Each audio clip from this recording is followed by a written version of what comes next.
Boa noite a todos, boa noite a todas, sejam todos bem-vindos, sejam todas bem-vindas a mais uma discussão de casos aqui do Eco Descomplicado. Meu nome é Felipe, eu sou cardiologista, cardiografista e criador do Eco Descomplicado, onde você deve vir se quiser fazer eco com segurança. Hoje chegamos à nossa discussão de casos de número 103.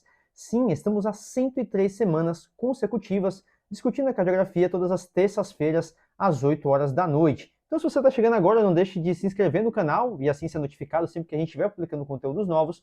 E não deixe de curtir esse vídeo, seja você novo ou antigo, para ajudar o YouTube a entender que esse material é de qualidade, que merece ser mostrado aí para mais pessoas na plataforma. Conforme eu falei, a gente está hoje na nossa discussão de casos de número 103. Na verdade, já estamos ao vivo há 118 semanas consecutivas por conta de outras aulas aí que não entraram na contagem das discussões de caso. Mas o fato é que as nossas discussões de caso acontecem tradicionalmente ao vivo. Sim, a gente geralmente discute ao vivo, em lives mesmo, aqui no YouTube.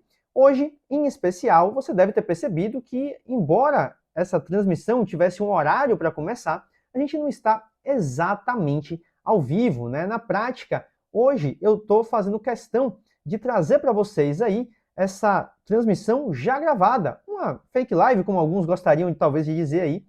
Isso porque quem me acompanha lá no Instagram provavelmente sabe que a essa altura, se eu não estiver na maternidade, eu provavelmente estou com um recém-nascido dentro de casa, visto que a gente está na expectativa aí, né? Eu, Carol e Biel estamos na expectativa da chegada do Guilherme. Então, sendo assim, para garantir o nosso compromisso e evitar que vocês deixassem de ter essa já tradicional discussão de casos aqui todas as terças-feiras. A gente sempre tem um conteúdo aqui toda terça-feira às 8 horas da noite. Então, eu me antecipei e preparei esse conteúdo, gravei esse conteúdo aqui para deixar para vocês disponível nessa noite de terça-feira, tá certo? Então, dito isso, feito esse disclaimer, eu não estou aqui ao vivo na câmera com vocês, não vou poder interagir com vocês por meio da câmera, mas eu vou fazer o possível para estar presente aqui no chat do YouTube, tá? Não sei exatamente como vai estar a minha condição no momento que esse vídeo vai ao ar, na terça-feira às 8 da noite, mas se eu puder, eu vou fazer tudo que eu puder para estar de fato presente aqui no chat, trazendo para vocês não só as respostas das enquetes que vão acontecer lá no Instagram, como sempre acontece, como aconteceram no caso no momento que vocês estão vendo esse vídeo, como também para tirar eventuais dúvidas. Então, se vocês tiverem dúvidas sobre a transmissão, coloquem no chat do YouTube, ou se você estiver vendo a gravação mesmo depois, deixa nos comentários, que eu vou fazer questão, como sempre, de responder todas as dúvidas assim que elas aparecerem, tá certo? E se comportem, porque eu estou de olho de vocês aí no chat, então participem, não deixem de participar, e se comportem aí, não façam nenhuma arruaça no chat, senão a gente vai ter que intervir, tá certo? Feito esse disclaimer, a nossa discussão de casos, como sempre acontece, né, há 103 semanas, ela começa lá no YouTube, lá no Instagram, desculpa. Então, lá no Instagram, onde eu posto conteúdos quase que diariamente sobre a cardiografia, se você não me segue por lá, também aproveita para me seguir, @ecodescomplicado, eu, dessa vez, deixei programada aí a transmissão, né, a exibição das imagens do caso de hoje. E no caso de hoje, a gente vai aí direto para a sala de emergência, né? Percebam que eu fiz questão de trazer um caso que é da sala de emergência e já mostrei para vocês que é um daqueles casos que nenhum cardiografista pode deixar passar. Isso já dá para perceber logo de cara, já começando a partir do ritmo do coração, né? Esse coração é acelerado, o famoso ventrículo esquerdo hiperdinâmico. E aí, essas imagens são de uma mulher de 62 anos, trazida para a emergência, né, para a unidade de emergência pelo SAMU, e ela se queixava de uma dor torácica que tinha começado, na verdade, aí há cerca de 4 dias, mas e que vinha associada à dispneia, mas que essa dor ela tinha se acentuado naquele dia que você estava lá, trabalhando com o eco na mão, depois de uma discussão com os familiares. E aí isso foi que desencadeou o acionamento do SAMU e a vinda dela, né, a ida dela, no caso, para o setor de emergência, tá certo? Nesse contexto, com as imagens que vocês já começaram a ver aí, eu comecei com as enquetes lá do Instagram. Naturalmente, eu não tenho uma resposta para vocês aqui nesse momento, já que eu não... isso está indo ao ar para vocês no Instagram depois de eu ter gravado aqui para o YouTube, mas eu tenho certeza que ninguém desconfiou que a função ventricular dessa paciente, a função sistólica global, pelo menos, ela é preservada. Mas, sabe, estando diante de uma paciente com dor torácica, a gente precisa avaliar se isso não é síndrome coronariana aguda, né? E aí, eu pergunto já logo de cara se vocês perceberam ou não alguma alteração da contratilidade segmentar. E sim, vocês podem me responder aqui no chat, eu insisto, porque eu vou estar junto com vocês e vou responder aí as eventuais dúvidas e trazer também a resposta das enquetes que aconteceram lá no Instagram para vocês. Então, não deixem de participar, tá certo? Me respondam aí o que vocês acham, se há, nas imagens que eu mostrei até aqui, alguma evidência de alteração da contratilidade segmentar. E, na sequência, além dessa enquete, eu também fiz uma outra pergunta, que é sobre a função sistólica do ventrículo direito. Eu não tinha como mostrar essa imagem na janela apical de 4 câmeras sem comentar algo a respeito da função sistólica do VD. Então, já aproveita e me conta aqui como está a função sistólica do ventrículo direito nesse caso, e se você acha que há ou não, né? Responda aí sim, e qual é a alteração segmentar que você viu, se você quiser já descrever, ou me diga que não há alteração de contratilidade segmentar, e me falam o que vocês acham da função sistólica do ventrículo direito, se você acha que a função está preservada, se está normal, ou se ela está reduzida, tá? Então, enquanto vocês me respondem aí no chat do Instagram, desculpa, no chat do YouTube, eu vou seguir aqui com as imagens para que a gente não se atrase demais, tá certo? Porque na sequência eu trouxe lá para o Instagram também essa caixinha de perguntas com essa imagem que foi escolhida a dedo para estar aí compondo essa tela. E aí eu quero que vocês, juntando essa imagem com as outras imagens que vieram anteriormente, o que vocês acham, qual que vocês acham que é o diagnóstico dessa paciente? Por que essa paciente precisou aí acionar o SAMU e ir até o serviço de emergência? Eu quero que vocês me respondam aí no chat enquanto vocês assistem essa transmissão, tá certo? Aqui, obviamente, eu não vou poder trazer as respostas das caixinhas, como eu normalmente gosto de fazer, mas a gente vai construir o raciocínio a partir das imagens que eu mostrei para vocês, olhando um pouquinho aqui, e se eu perguntei a vocês, numa paciente que tem dor torácica, e eu perguntei a vocês se há ou não alguma alteração da contratilidade segmentar, é porque a gente precisa considerar que essa paciente tem uma alteração de contratilidade segmentar confirmada ou suspeita. E eu falo isso porque quem me acompanha aqui há mais tempo já viu alguma discussão de caso minha aqui anteriormente sobre a alteração de contratilidade segmentar. Eu costumo dizer que a gente tem 3 perguntas que a gente precisa responder em todo paciente com a alteração da contratilidade segmentar confirmada ou suspeita, né? Porque se você suspeita de alteração de contratilidade segmentar, muitas vezes você tem uma dúvida ali e é interessante você aplicar uma sistematização, que eu vou mostrar aqui para vocês naturalmente de maneira breve logo, para que vocês de fato se sintam confortáveis e seguros de que há ou não uma alteração da contratilidade segmentar no seu paciente, certo? E que 3 perguntas são essas? A primeira pergunta é justamente que paredes e segmentos estão envolvidos, ou seja, quais segmentos estão de fato acinéticos ou hipocontráteis. E se a gente está falando em segmento, é porque sim, vocês naturalmente já devem saber disso a essa altura, que a gente costuma dividir o miocárdio do ventrículo esquerdo em segmentos, né? Aí em 16, 17 ou 18 segmentos, a depender de como você estiver analisando, e que a gente consegue ver todos esses segmentos usando as 3 principais janelas apicais, as janelas apicais de 4, de 3 e de 2 câmaras. Então, usando essas 3 janelas, a gente consegue ver todos os segmentos do ventrículo esquerdo. Né? Quando a gente olha para a janela apical de 4 câmaras, na verdade, para a janela apical de 2 câmaras, a gente está vendo as paredes anterior e inferior. E aí vocês percebem que a gente tem sempre 2 paredes que são diametralmente opostas, já que o ventrículo esquerdo tem um formato, né, mais ou menos cilíndrico, então você sempre vai ter uma parede anterior oposta a uma parede inferior. Então, a parede anterior no 2 câmaras é oposta à parede inferior. São essas 2 paredes que a gente vê na janela apical de 2 câmaras. No 4 câmaras, a gente tem a anterolateral e a ínfero-septal, né? Anterolateral e ínfero-septal. E no 3 câmaras, a gente tem a ínfero-septal, né? No caso, a anterolateral e a ínfero-septal aqui dessa forma, tá? Quando a gente pensa em contratilidade, a gente vai sempre olhar para segmentação, a gente vai sempre buscar segmentar o ventrículo esquerdo em 16 segmentos. Isso porque o segmento 17, ele é mal visualizado para fins de contratilidade. Ele é muito utilizado quando a gente está analisando perfusão, mas para contratilidade, a gente não consegue analisar de maneira acurada a contratilidade do segmento 17, principalmente com o ecocardiograma. Então, para fins de análise de contratilidade, a gente sempre considera a segmentação em 16 segmentos, certo? Então, a gente tem dessa forma que aplicar isso, né? A gente vai analisar esses 16 segmentos do nosso paciente nessas 3 janelas principais daqui a pouquinho, conforme eu vou mostrar para vocês. Mas voltando para as 3 perguntas, eu só falei da primeira, né? Que é quais são as paredes e segmentos envolvidos nesse caso, mas a gente também precisa se responder, né? Se perguntar para responder quais são os territórios coronarianos envolvidos, ou seja, a gente quer entender se aquelas alterações de contratilidade segmentar respeitam um ou mais dos territórios de irrigação coronariana. E a pergunta de número 3 vai ser como está a função sistólica global do ventrículo esquerdo diante da presença daquelas alterações de contratilidade segmentar, ou, de maneira mais simplória, aí, como está a fração de ejeção do ventrículo esquerdo. E a gente vai tentar responder essas 3 perguntas, eu vou mostrar a importância da gente responder essas 3 perguntas e como fazer isso e como isso vai te ajudar ao longo dessa apresentação de hoje. E aí, para fazer isso, eu gosto sempre de trazer esse passo a passo de avaliação sistematizada da contratilidade segmentar, porque eu sei que sim, muito provavelmente as chances são que se você não faz mais isso hoje, você já fez em algum momento a avaliação da contratilidade segmentar de maneira altamente, para não dizer totalmente subjetiva. E sim, eu sei porque eu já passei por isso também lá no passado.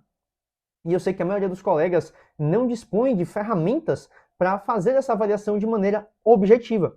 E é claro que sempre vai haver um quê de subjetividade na avaliação da contratilidade segmentar, mas a ideia aqui é trazer um passo a passo que vai te ajudar a sistematizar essa avaliação e te ajudar a ser mais consistente na sua avaliação das alterações de contratilidade segmentar. Aqui não é o foco principal da nossa discussão de hoje, a gente já tem bastante discussão de casos só sobre alteração da contratilidade segmentar, então você pode depois buscar aqui no canal e encontrar uma dessas discussões para se aprofundar em cada um desses passos, mas a ideia aqui é que a gente passe de maneira mais superficial para aplicar isso nesse caso e partir para o diagnóstico final dessa paciente. Então, os passos são buscar alterações de ecogenicidade do miocárdio, analisar os vetores de contração, analisar a geometria ventricular, comparar o mesmo segmento em mais de uma janela e correlacionar essas alterações segmentares com os territórios de irrigação coronariana. A gente vai aplicar isso aqui na prática nesse paciente e, naturalmente, se você quiser se aprofundar, como eu já falei, procura um dos outros conteúdos que a gente já tem aqui nas outras 102 lives para que você possa aí fazer essa avaliação ainda melhor, tá certo? Então, como eu já antecipei, a gente vai analisar aí as alterações de contratilidade segmentar, inicialmente usando as 3 janelas apicais, que são as janelas onde a gente consegue avaliar de maneira rápida todos os 16 segmentos. Então, dito isso, vamos começar com o primeiro passo, que é justamente buscar alterações de ecogenicidade. E quando a gente olha para essas 3 imagens aqui, a gente não consegue ver nenhuma alteração de ecogenicidade propriamente dito. Chama um pouquinho de atenção, talvez, ali o segmento basal da parede inferior, que parece um pouco mais brilhante, né? Um pouco mais hiperecogênico. Mas a verdade é que, olhando ali com mais atenção, a minha sensação é de que, na verdade, ali não tem uma alteração de ecogenicidade. É que o segmento basal da parede inferior ele realmente é um pouco mais fino, ele habitualmente é mais fino, tem uma espessura menor que outras regiões do miocárdio ventricular, e provavelmente aqui há um exagero no ganho. Se vocês perceberem aí, eu não fiz muito ajuste nesse aparelho, eu já fui fazendo o exame, foi um exame na beira do leito, realmente de emergência, e quando a gente aumenta demais o ganho, naturalmente, a gente aumenta a ecogenicidade, inclusive, do miocárdio ventricular. Então, provavelmente aqui houve um certo exagero no ganho, a gente consegue inclusive ver ali aquele fumaçado ali dentro da cavidade ventricular esquerda. Então, eu apostaria que a gente tem muito mais aí um ajuste inadequado do brilho do que necessariamente uma alteração de ecogenicidade. Então, eu não colocaria como presente, mas a gente vai dar o check aqui, que a gente já olhou o primeiro passo, e por isso a gente parte para o segundo passo, que é da avaliação dos vetores de contração. Aí eu lembro a vocês que quando a gente está diante de um paciente com contratilidade normal, a gente espera que os vetores de contração converjam, não é isso? Converjam para o centro da cavidade, eles vão convergir para o centro da cavidade ventricular esquerda. E quando a gente olha para os vetores de contração desse paciente aqui, não é exatamente isso que a gente observa, né? A gente vê aqui, começando na janela apical de 2 câmaras, que essa parede inferior aqui, o segmento basal e médio provavelmente da parede inferior, tem uma movimentação que não é no sentido do centro da cavidade.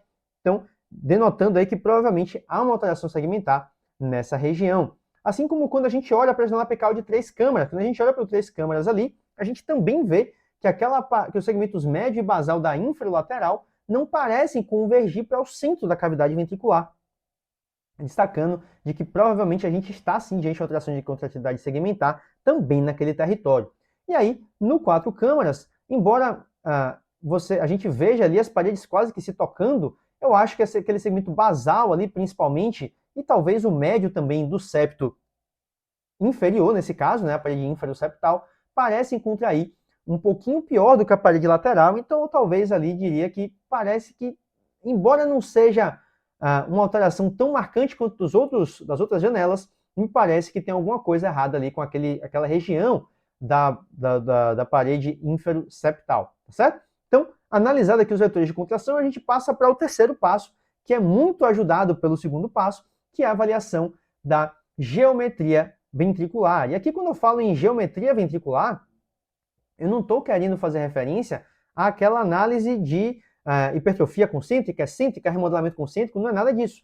Na verdade, aqui, a ideia é tão somente avaliar o formato da cavidade ventricular, ou seja, do espaço de sangue ali dentro da cavidade, né, na sístole. Então, eu quero saber, quando a gente observa um paciente com um coração normal, a cavidade ventricular esquerda geralmente tem na sístole um formato que lembra um triângulo, como vocês estão vendo aqui em cima.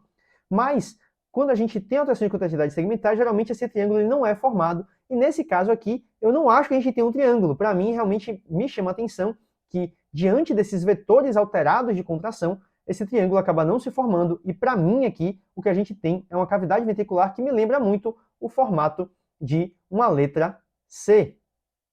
Né? Quem já me acompanha aqui há mais tempo sabe o que isso provavelmente quer dizer. Isso também vai ajudar a gente num passo mais à frente, mas, por enquanto, apenas guarda a informação de que a gente parece estar diante de um paciente com a cavidade ventricular com o formato da letra C, tá certo? Dito isso, fizemos a nossa análise da geometria ventricular, e aí a gente passa para o quarto passo, que é comparar o mesmo segmento em outras janelas. Para isso, quando eu falo outras janelas, a gente até pode recorrer às janelas subcostais também, mas geralmente a gente está mesmo querendo olhar é para as janelas paraesternais, tanto em eixo longo, para fazer aquela comparação direta com a janela apical de 3 câmaras, quanto com o eixo curto, né, ali quando a gente consegue olhar segmento a segmento ali, né, do ventrículo esquerdo, o apical, o médio, o basal, todas as suas paredes ali, e entender como é que está a contratilidade em cada um daqueles segmentos do ventrículo esquerdo. Então, a janela paraesternal longitudinal oferece para a gente a possibilidade de comparar diretamente com o apical de 3 câmaras. E aqui, olhando para esses 3 câmaras, eu tinha ficado com a impressão de que talvez o segmento médio e basal da parede infralateral tivesse acinético. Aqui eu já acho que contrai um pouquinho. Talvez a gente tenha um pouco mais ali de hipocontratilidade, mais até do que a acinesia total daquela região. Pelo menos é a impressão que eu fico daqui. Vocês podem me dizer aí, inclusive no chat, se vocês concordam ou discordam. E me digam, se vocês discordam, me digam qual é a alteração que vocês acham que vocês estão vendo aí nesse caso, tá bom? Já aqui, quando a gente olha no eixo curto, a gente vê que realmente a infralateral parece contrair um pouquinho melhor, tanto aqui no segmento médio, vai de um médio para apical, vai, e aqui no segmento basal, a gente consegue ver que a infralateral parece contrair, a inferior de fato parece acinética, e com a janela ruim, a gente não consegue ver tão bem assim a parede anterior, mas ela não parece nenhuma alteração de contratilidade, em especial aqui no 2 câmaras, e a visualização do septo está meio esquisita, mas a gente já vai chegar lá, tá? Então, comparamos aqui com a mesma janela, e isso acho que ajudou, de certa forma, principalmente em relação à parede inferior-lateral, que mudou um pouquinho a nossa impressão. E aí a gente parte para o nosso quinto e último passo, que é correlacionar os segmentos envolvidos com os territórios de irrigação coronariana. E a gente faz isso, né, por 2 motivos. Primeiro, porque sabendo que esses territórios de irrigação coronariana obedecem aí um padrão mais ou menos esperado na maioria dos pacientes, a gente sabe que, diante de um paciente com suspeita de doença isquêmica, né, de infarto, a gente vai ter uma tendência a encaixar essas alterações segmentares em algum dos territórios. Então, a gente tem uma via de mão dupla aqui. Tanto a gente espera que os segmentos, eles acompanhem um território, então isso pode ajudar a gente a tirar uma dúvida em relação ao segmento que talvez pareça, talvez não, isso aí pode ajudar a gente naquele voto de Minerva, e também porque caso você tenha uma alteração segmentar que não respeita o território coronariano, aí das duas uma, ou você tem uma doença não isquêmica, como por exemplo uma doença de Chagas, ou você tem uma doença arterial coronariana multiarterial, e que por isso a gente acaba justificando o envolvimento de mais de um território, certo? Então, fazendo isso, se a gente olhar aqui para o nosso paciente com as alterações segmentares que a gente já descreveu, muito provavelmente aqui, olhando primeiro para a janela apical de 4 câmaras, eu já comentei que eu acho que o segmento médio e basal do septo ali, principalmente o basal, mas o médio também, de certa forma, também me parece um pouco hipocontrátil, né? Na janela apical de 2 câmaras, para mim, o médio e o basal do inferior estão acinéticos, na minha opinião, e ali a inferior lateral, tirando a dúvida com o paracinal longitudinal, eu também acho que estão hipocontráteis, né? Eu fiquei na dúvida se estavam acinéticos, mas para mim, na verdade, eles estão mais para hipocontráteis mesmo.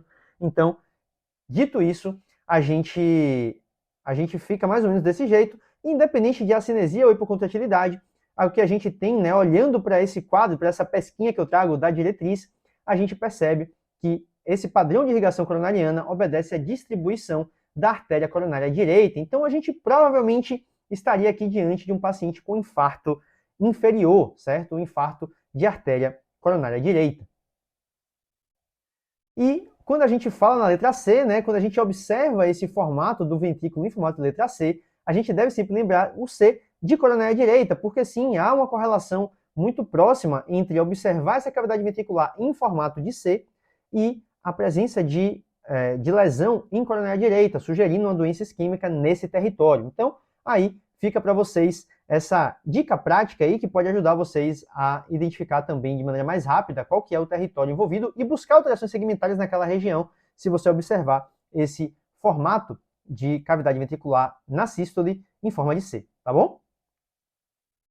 Já respondemos a pergunta 1, já respondemos a pergunta 2, e aí a gente precisa agora responder a pergunta de número 3, que é como está a função sistólica global do ventrículo esquerdo, né? Como está a fração de ejeção. Quem me conhece sabe que eu gosto muito de, para fins didáticos, nesse momento, usar o score de motilidade regional, o chamado WMSI, onde a gente vai basicamente atribuir um ponto, uma pontuação diferente, para cada um dos segmentos do ventrículo esquerdo, a depender de como estiver a contratilidade daquele segmento, né? E aí a gente vai colocar essa pontuação no mapa polar, como vocês estão vendo aqui, de maneira ilustrativa, tá certo? E o WMSI mesmo, que é o score de motilidade regional, ou índice de motilidade regional do ventrículo esquerdo, é basicamente a divisão da soma desses pontos pelo número de segmentos. E uma vez que o ventrículo, o segmento normocontrátil pontua 1, um ventrículo que é completamente normal vai ter 16 pontos dividido por 16 segmentos, e por isso o WMSI de 1 é um WMSI normal, e quanto maior o WMSI, pior a função sistólica do ventrículo esquerdo, certo? Nesse caso aqui, a gente teria inclusive um WMSI de 1,50. O WMSI, de maneira pura, né, no seu valor, a gente sabe que um WMSI pior do que 1,8, né, maior do que 1,8 nesse caso, ele geralmente está relacionado com um pior prognóstico, maior taxa principalmente de hospitalização por insuficiência cardíaca e mortalidade, claro, também. Mas eu gosto desse WMSI não para trazer para vocês mais uma função durante o exame, mas principalmente porque eu sei que ele ajuda a gente a estimar a fração de ejeção por meio de algumas fórmulas, né? Essa é uma fórmula clássica, publicada aí já há muitos anos, há mais de 20 anos, no Jornal Canadense de Cardiologia, onde, ao aplicar essa fórmula, você, nesse paciente aqui, teria uma fração de ejeção estimada em 54%, que para mim é perfeitamente compatível com o que a gente vê na prática. Tem um outro score que é o score de fração de ejeção regional, que é como os autores descrevem, também chamado de score 15, 40, 65, onde basicamente você atribui 15%, 40%, 65% de fração de ejeção se o segmento está acinético, hipocontrátil ou normocontrátil, e aí você vai multiplicar isso pelo número de segmentos com aquela contratilidade e dividir por 16, e nesse caso aqui a gente tem uma fração de ejeção estimada em 52%.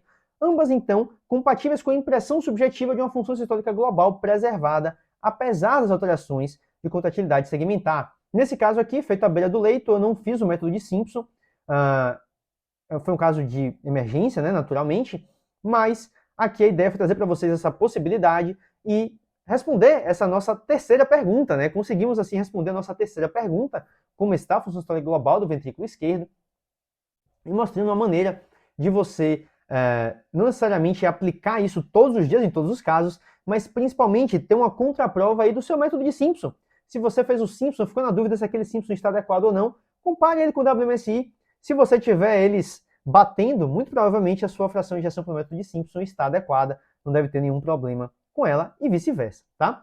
E eu passei bem rapidamente, quem me conhece sabe que eu costumo me aprofundar mais nessa parte ao longo das outras apresentações, discussões de alteração de contratividade segmentar, porque o foco aqui não é esse. O fato é que esse paciente tem sim algo especial. E eu fiz questão de construir esse raciocínio com vocês aqui, não é à toa, que eu queria que vocês identificassem as alterações segmentares, contextualizassem esse caso, para que a gente pudesse, de fato, analisar o que tem de especial em relação a esse caso, que não é apenas mais um caso de alteração segmentar e síndrome coronariana aguda.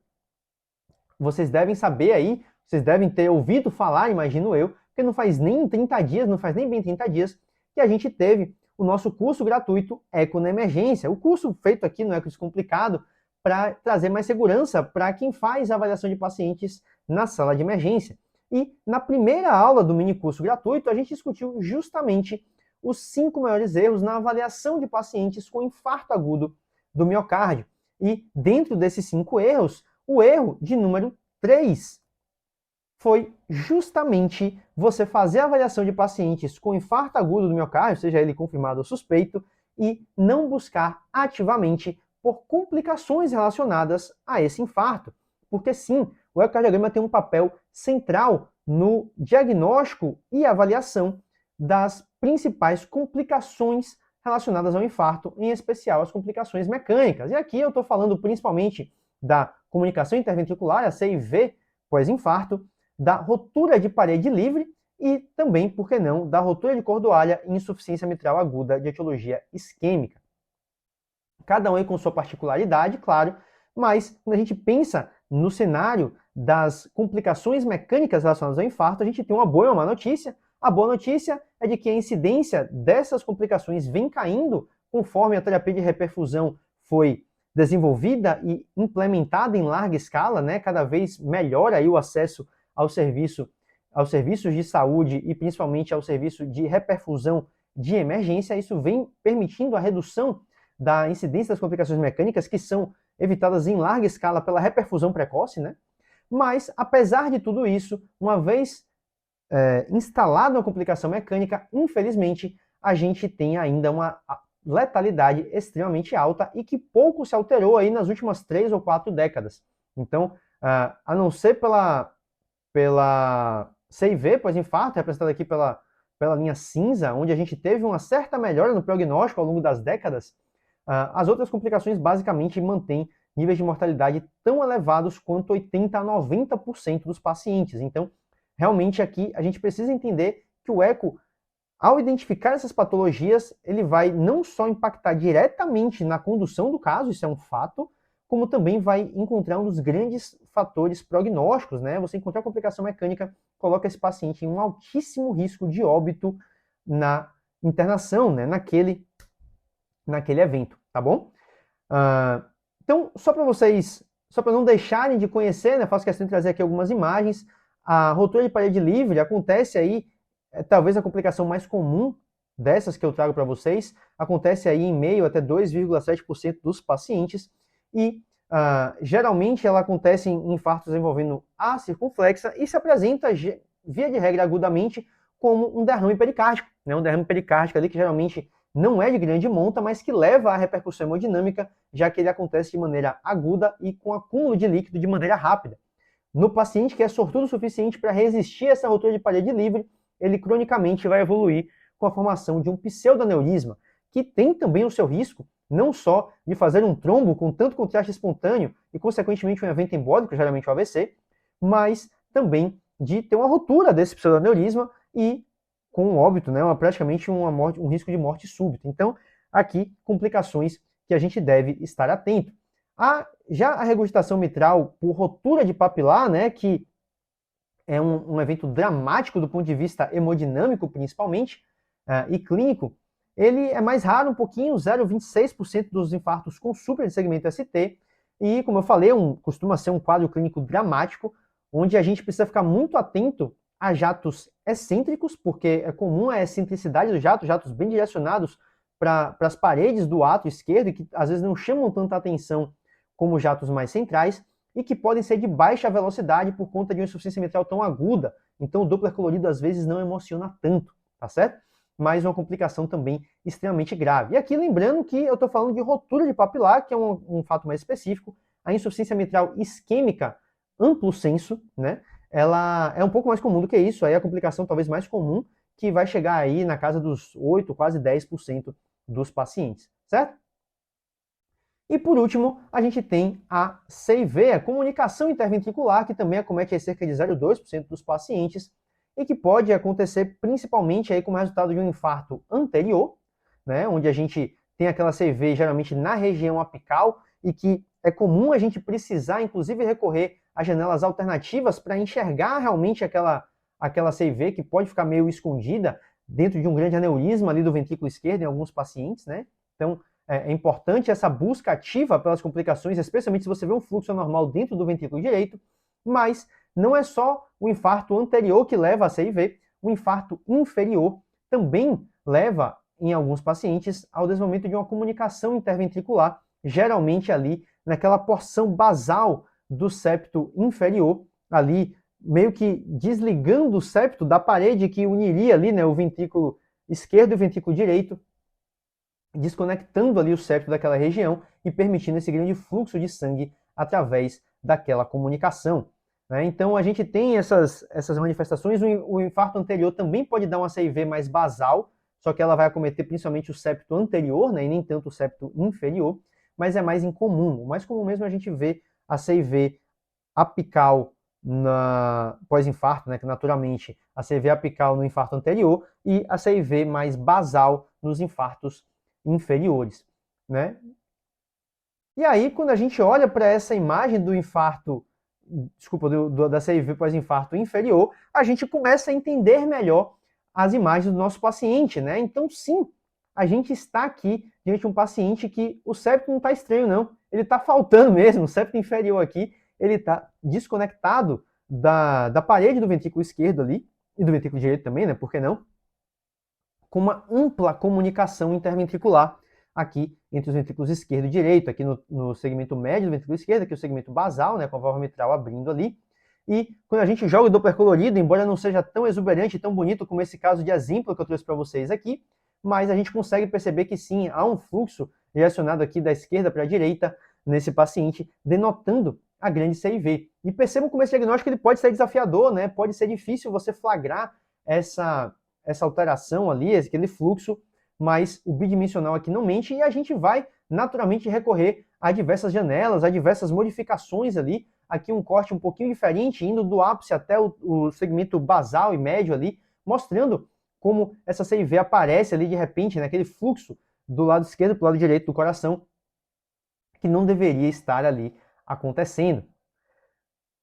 Olhando inclusive para outras imagens, né, no apical de 4 câmaras, aqui, embora sejam 4 câmaras e que teoricamente a gente está vendo o septo inferior aqui nessa janela, na prática, se você angulasse um pouquinho mais, você estaria vendo realmente a CIV acontecendo bem basal ali, já que ela acontece quase que por baixo do septo, né? É como se o septo, na verdade, se desconectasse da parede do ventrículo esquerdo e permitindo aquela comunicação ali entre os ventrículos esquerdo e direito.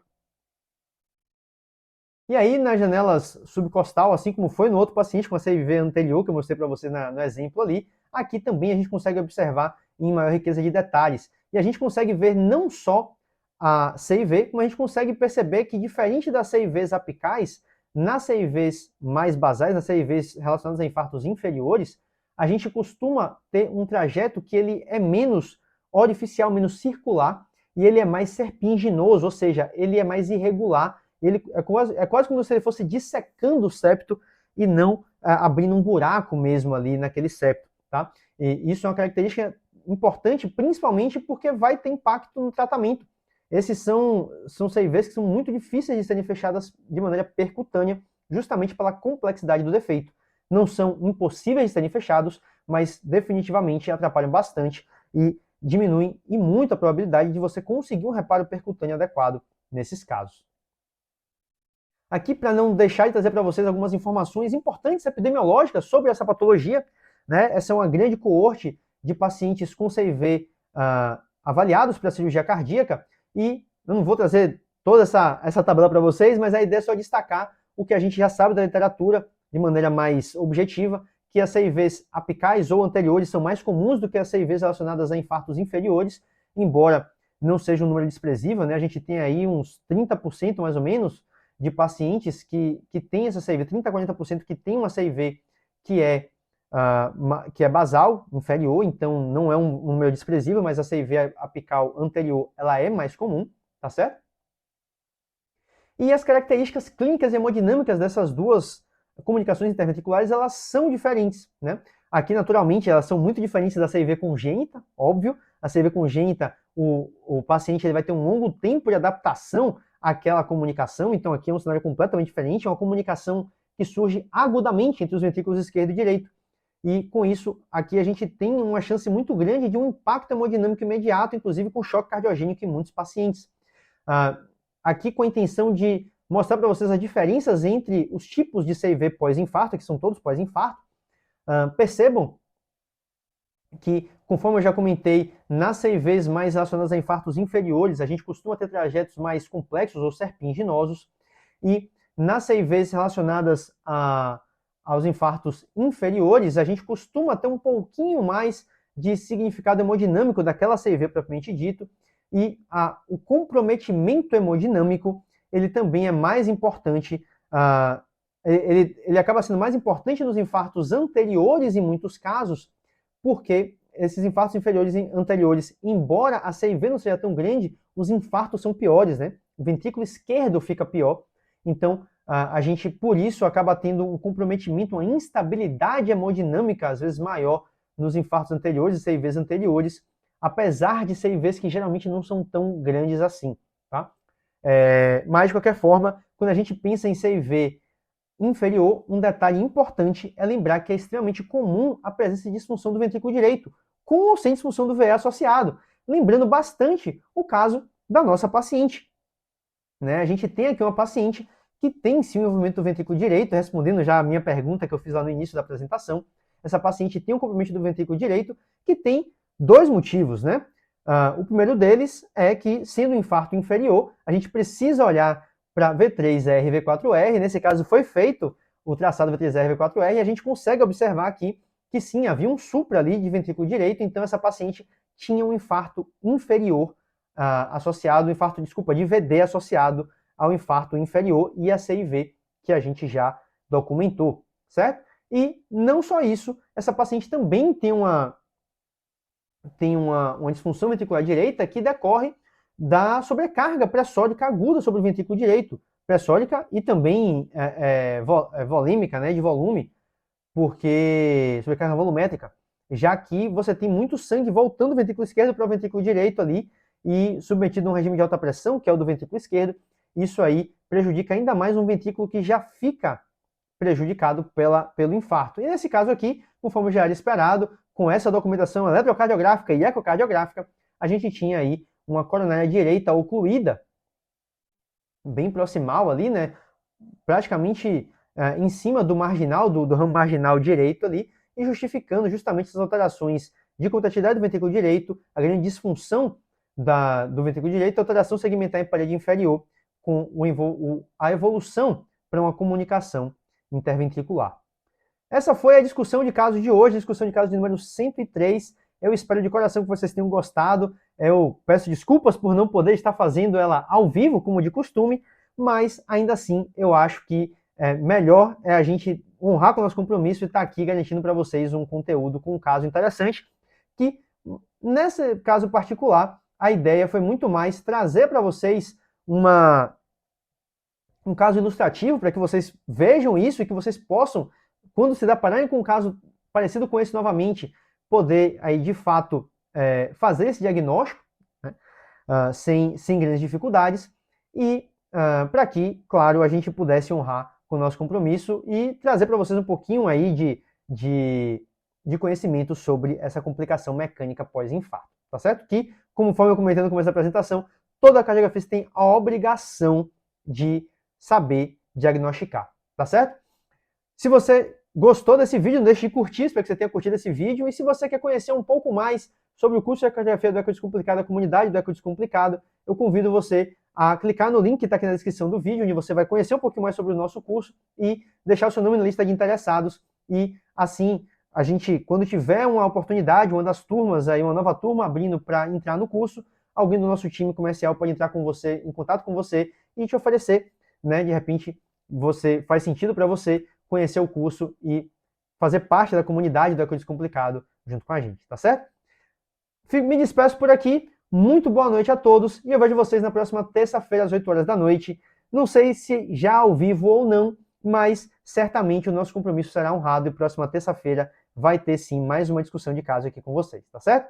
Muito boa noite a todos e eu vejo vocês na próxima terça-feira às 8 horas da noite.